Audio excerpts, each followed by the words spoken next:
I'm Marcus Jones, awards editor at IndieWire. Please welcome co-creator, executive producer Andrew Guest. Co-creator,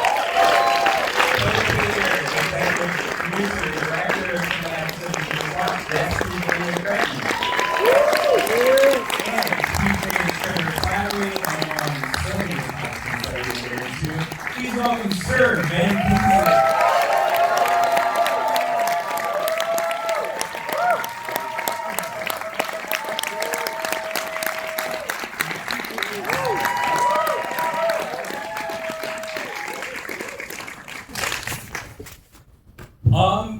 So I just wanted to start by checking if the audience noticed anything familiar. Yeah. Oh, okay, wait, we got a hand raised. Let's go for it. Yeah. Was the opening scene of the first show this theater? You might be in the scene. I think you actually are in the scene. Wow. Young Simon Williams was sitting. True fans only.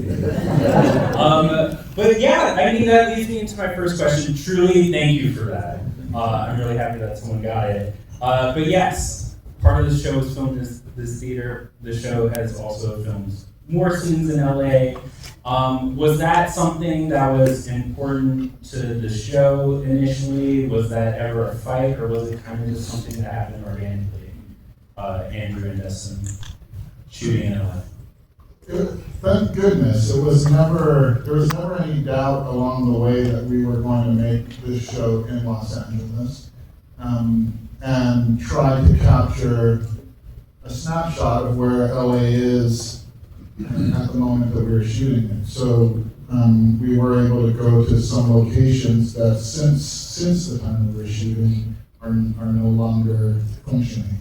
Highland Park Theater was one of those. We were able to shoot here. Thank goodness this amazing theater is vibrant and going. But some of our favorite places around LA, we were able to capture in this show as a bit of a time capsule, which is sad looking back, but I feel very lucky to have been able to do that. Yeah. And I think that even me personally being a fan of Marvel, it was when I heard that there was a Wonder Man show. What is this gonna be? Because I mean, to be fair, love the show, not a character that I expected to have his own series. And so was there sort of like this solid framework going in, or was this something that really had a long developed period, or even just like room to make it up as you go along? One of the things that was unique about this project was often projects started internally at Marvel. There's usually a run of comics they're looking at to think about a show or movie. This project really started with these two gentlemen to my right and their relationship while working together on Shang-Chi. They had so much fun, and there was so much joy there, and there was so much more to explore with Trevor's character, with Sir Ben's character, Trevor, that Destin was like, can we do a show where Trevor goes to Hollywood? There was a competing project internally at Marvel where they wanted to do a Wonder Man series, and at a certain point, they realized maybe it was the same show. So when I got involved, there was not any preconceptions about how Simon Williams' character had to be like the comics in any respect. It was kind of free reign. We were sort of left to try to tell a story that we wanted to tell about the entertainment industry, which was really unique, I think, for Marvel, and they really embraced that, which was lovely. What I love about Sir Ben and the way that he plays Trevor Slattery, which I was lucky to have been a small part of when we were shooting Shang-Chi, is that I hope I'm not speaking out of turn, but my interpretation is I feel that Sir Ben does not play comedy. He just plays the character, and comedy just bubbles up out of the way that this character is, and that character could so easily be a one-note character, but what was so exciting to me while shooting Shang-Chi were all the layers that were behind the comedy that made me just want to lean in and know more. I just wanted to know more about Trevor Slattery, which was, that curiosity was the genesis for this show. Yeah. And so Ben, I was curious on your end, has this felt like a character that you've been able to build from the ground up, at least through your work with Destin? Because in Iron Man 3, there's this idea that we're seeing the Mandarin like an adaptation of the comic book character. But it's been so fascinating as this universe has gone on. We are now introduced to your character, Trevor Slattery, and this is another sort of opportunity for us to learn more and more. And so I wonder if it's like, how does it feel to build this original character? It's an opportunity for me to learn more and more as well, because the actor can only grow by invitation. If we're not commissioned or asked to create a portrait, and I see that I'm commissioned to create a portrait, rather like a portrait artist is commissioned to paint a portrait. But you have to be commissioned, you have to be invited, and it's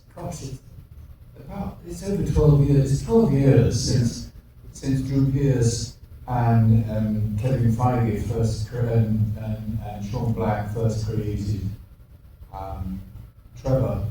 And I have to say, I owe a debt to Robert Downey Jr., who was so gracious in his extraordinary talent for comedy to step back and be my straight man. Amazing acting generosity that he allowed me in that opening scene where I come out of the lavatory and say, I will be right there for 20 minutes. that he fed me exactly as was written, and then I graduated from there to All Hail the King, which was the short film. Right. And then, fortunately, I had this wonderful meeting and phone call with dear Destin and a beautiful script by Andrew, and saw again that the extrapolations from Trevor made absolute total sense. It's as if I was saying to these gentlemen, how did you know? How did you know about those layers? Which were quite subtly placed, but not really headline banded at all. So that was very gratifying to me, if I may use that word, to see that although I was of course avoiding a one-note performance, although it was fairly contained, you saw all this stuff under the tip of the iceberg, which you exploited, which is immensely exciting. But you invited that out of me. This is what I'm trying to say. Yeah. Unless you're invited, unless you're given a place to stand, you cannot move the world. And these gentlemen give the actor a marvelous place to stand. For sure. So is there... Oh, my phone was on.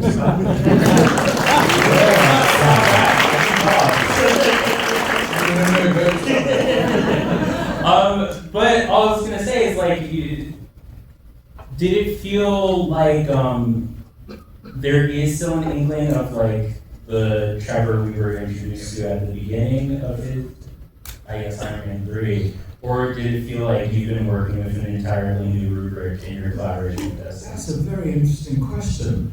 Honestly, I have to admit I'm rather fond of Trevor, and I did enjoy painting his portrait. He's a wonderful man to portray. He's a wonderful man to be sitting in your atelier, your vintage studio, and you've got your brushes and sit still, Trevor, and paint him. So those layers, I think they were actually there.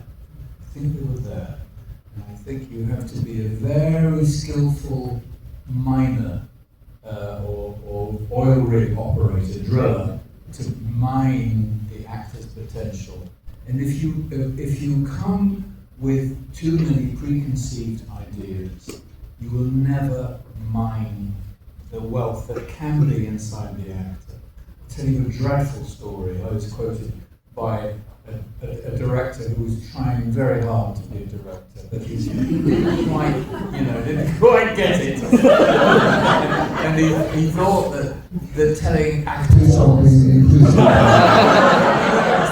the antithesis of you chaps. He's telling them, so I think I should tell the actors stories about directors that they will respect. So he had a go, and he told me this dreadful story about a European director who shall be, for the moment, nameless. But anyone who's interested, I'll give you the name. I don't think he might even be in the video. If so, get the video and jump up and down on it. So apparently, this exalted European director, who was a little bit like our director in our film, said, when I walk onto the film set, I die first.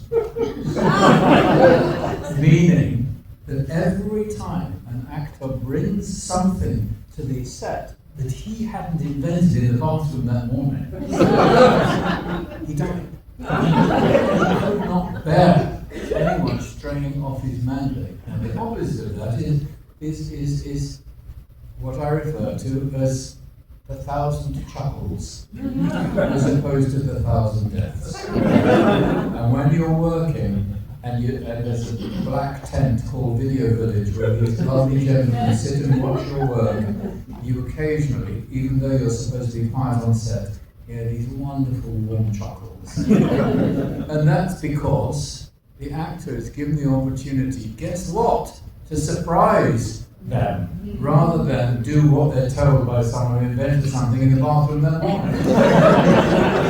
Jump up and down on the video. What's your name? But no, I mean, that kind of makes me more curious, because Andrew, you mentioned that this was in its original concept, like a merging of two ideas, Trevor Goes to Hollywood and Wonder Man. Was there kind of an idea in the beginning of what the show would be, or does it sort of develop in hearing these stories from Sir Ben, from Yahya, about, because I asked that, because I feel like you all would agree with me, if you watch the first 2 episodes, it's way too real. I mean, so I knew that Sir Ben was involved before I was involved, so I knew who I was writing for when it came to Trevor, and part of my job was to take everything that Sir Ben was willing to give me in terms of his time and energy, in terms of talking about Trevor, and figuring out how to take this character on a journey over 8 episodes. And then Simon Williams was something I had to create whole cloth, but once Yahya came on board, he gave his time and energy into talking about what made sense for his character. So it really was a tone that the 4 of us found together. There is nobody else who could play Simon Williams or Trevor Slattery. Can you picture any 2 other people in these roles? No.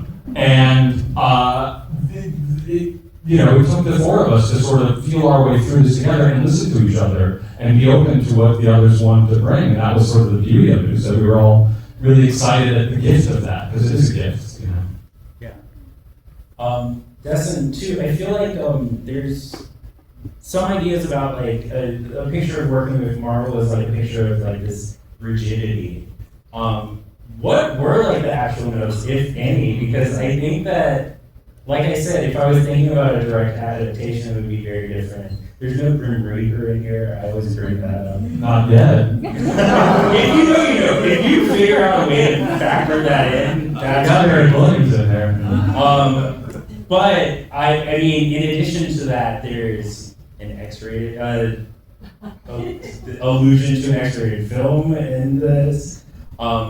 If you watch further, there's like some real intense action, and so I'm wondering, like, is it sort of pushing against that idea, like you all have free range, and so it's like Wonder Man, you're just working off a mystery surrounding the name. I personally have not had the experience with Marvel as being a rigid place to work. I found it to be quite fun and free, and this project in particular, I think Kevin and Jonathan and Steven and Brian, like these are film lovers. These are cinema geeks who also love comics and who also love Marvel, but I think everybody got excited about the show we were making, and particularly once our actors were on set and we started shooting and people started, all of our producers and from Kevin on down were seeing the dailies, I got nothing but excitement. And they weren't excited because this was in the box that they were used to. They were excited because we were pushing limits. And what I found is that excitement is the best way to keep a studio from shutting down ideas and getting in your business. And if everybody feels included and they get excited about the thing that you're doing, which really happened here, eventually everybody starts doubling down on what you're trying to do. And there were many times that when there was a more conventional choice being made, Kevin Feige would be the one to speak up and say, why are we putting score underneath this monologue? Just take the score out. I've never heard that note from a studio head before, ever. Just take the musical score out so the performance can live on its own and people can interpret it how they want. I remember specifically getting that note from Kevin and realizing, oh, we all now understand the show that we're making. There was never, I didn't find any fights along the way. Yeah, you in a way got me like how Disney Plus.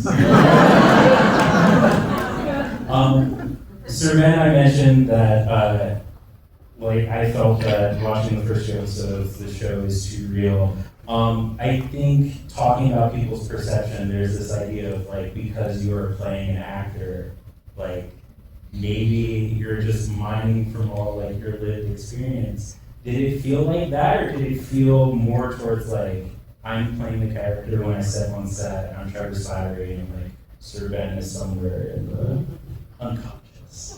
Well, an actor whom I greatly admire did say that to a certain extent, everything we do is autobiographical, if we lead creative lives. That doesn't mean to say it is about us, but it is about how we filter the world and how we see the world. And I think that's how that is bound to affect the actor's interpretation. Nevertheless, thanks to Destin and Andrew, although there are, of course, experiences of which I have knowledge, and friendships and betrayals of which I have knowledge, and disappointments and triumphs, I never felt endangered enough to hoard it to myself.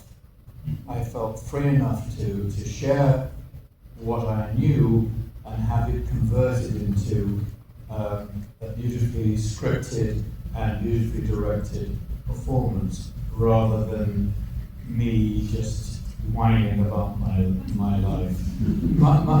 Really, I think, if anything, if I could boil it down, my performance as Trevor is my homage to the Trevors in my life who were immensely supportive and kind to me when I first started out as an actor. And there's even one actor whom I can name who was very like Trevor. I think we gotta get you named names. He was called Michael, and he lived in a little thing, and he was really so kind and so encouraging. And the Trevors of this world, they might be addicted, they might be misguided, they might suffer terrible disappointments, but at their heart there's a kindness. And I hope that's what what the gentlemen celebrate, oh, I know what it is, that they celebrated in Trevor. There's no bitterness. And what was it, you guys' experience writing and directing? Because I was listening in the lobby, you mentioned a scene where sort of just watching Sir Ben kind of use the power of no, like, and so like the things he was able to do with one word. And so, especially thinking in the meta factor, like what was it like? Sort of, was it just kind of sit back, let people do their thing, or? Well, I mean, I'll say one thing, which was being a part of this project, where I got some of my biggest kicks out of episodes that I did not direct. Tiffany directed an episode, and I was on set, and it is my favorite episode of the season. And I remember seeing the first cut of it, and just rolling on the ground, dying of laughter, and then being in tears in the end, and then feeling such joy and hope by the time that the credits rolled. It just took me on such a ride. And I was watching those dailies as they were coming in, and it was exhilarating to be able to sit back and see Sir Ben and Yahya do their thing with Tiffany, and just watch it come in and just be a fan of the show. It was very, very cool.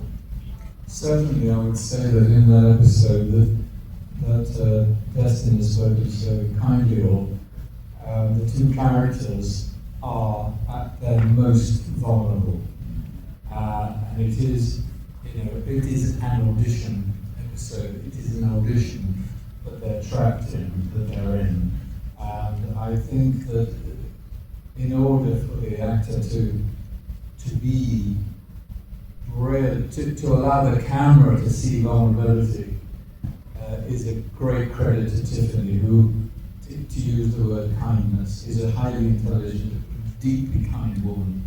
And it was an absolute pleasure to give to her lens. So it's a real pleasure. That was a real joy watching the show and seeing all the directors. Like obviously you, but then James Ponsel, Tiffany Johnson, Sel McKee. It's like you guys really got a bunch of great people working on this.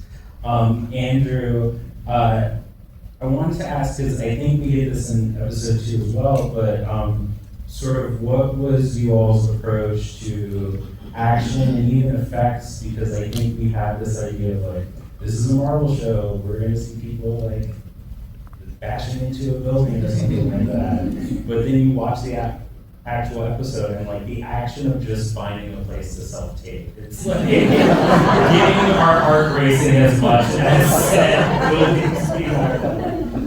Yeah, I mean, that was always the idea, was that to try to get the audience to put the stakes and the worry on auditions versus saving someone's lives or superheroics. The planet is never going to blow up in our series, but will Simon get a role? And can we get our audience to care as much about the world exploding? Because that's what it feels like when you're an actor who's trying to make it. When I'm a writer who's on your first show in a writer's room, and every time you open your mouth, it feels like life or death.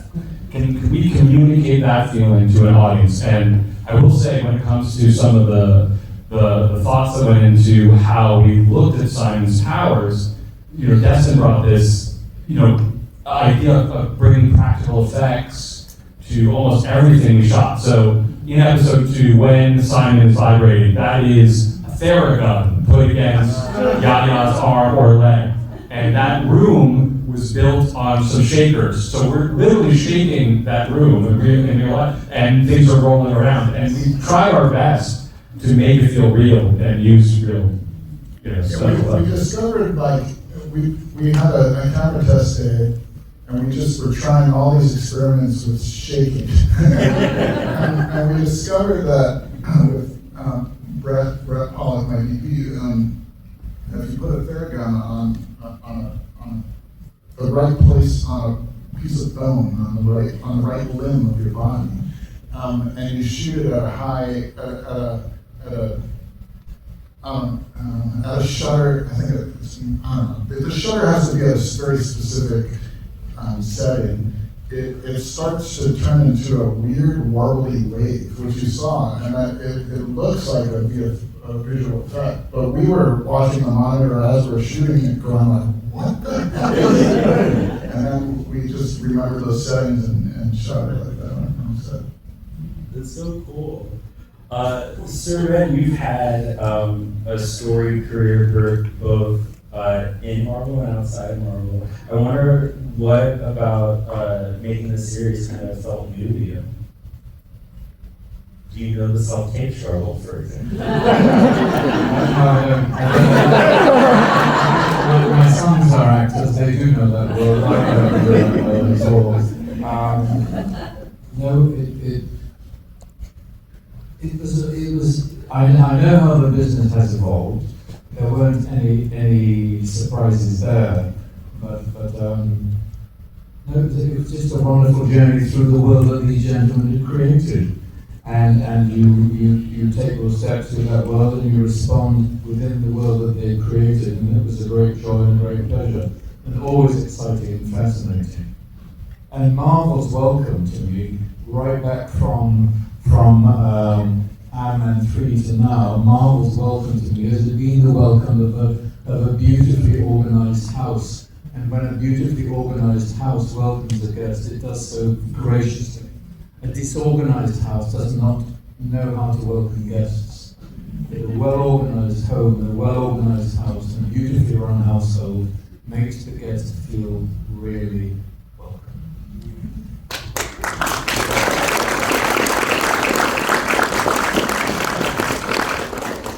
I don't know if that's my job. I was going to ask if you had anything to add to that, Destin and Andrew, about your experience. I mean, I had never run a show before, and it was intimidating to be paired with all these incredible people who have these incredible careers and doing something for Marvel. And it felt like I had support the whole way through. And then, it's hard to get anything made. We all know that. And it's harder still to get the things you want to make made. And then, even harder still, to work with people you want to work with while making the things you want to make and getting them made. And this miraculously happened on this. I will say that it was really a joy. We all wanted to make the same show. We all got excited about the same parts of this. And that's so unique and lovely. I had this conversation with Yahya before he signed on to this project, and he was he's a very thoughtful man. So he wasn't going to just jump into this project. He wasn't playing hard to get, but he was having a real conversation with me about what he's looking for and what he's after, and we kind of got past the role and past, because everything sounded interesting to him. But he was at a place in his life where he said, I just want to have a positive experience. I want to have a good experience. And that was the one thing that I could promise him. I could promise him that he would have a really good experience. And that was the thing that I think from the top down we were all trying. It is something that I think you can control. You can, unfortunately, sometimes there are people who are not making their experience well, and you have to very politely either move them out of the experience, or what I find is that those people, when they see everybody operating in a certain way, when they see an actor like Sir Ben Kingsley, who's first one on set, who's always prepared, who's ready to go, who is classy and polite and kind to everybody, no matter what their status is, that is contagious. And people either get in line or they start to feel like their attitude is the odd one out, and it doesn't feel comfortable. So I often see them become what they actually want to be, which is a part of the team. And I never thought on a Marvel show that I would feel as comfortable as I did when I was making no-budget indie films with a small group of friends. And this show had a large majority of them were the same crew that I shot my first $65,000 feature with in Los Angeles. And being able to make this show with them, shooting in LA, all the places that I kind of spent my 20s partying in and eating in, and it was just a really special experience. And at the end, I talked to Yahya about that, and I asked him if he had a good experience, and he said yes. That's amazing. I'm so happy to hear that, and I'm happy that the experience is going to continue. Wonder Man already has a second season.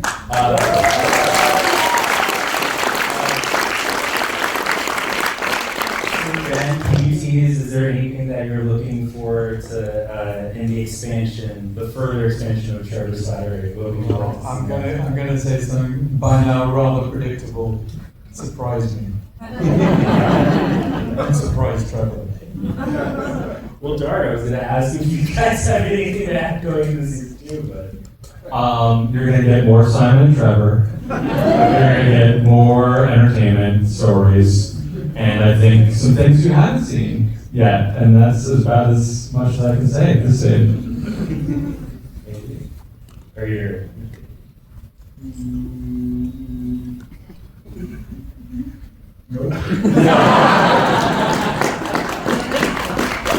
Well, without further ado, this has been one of my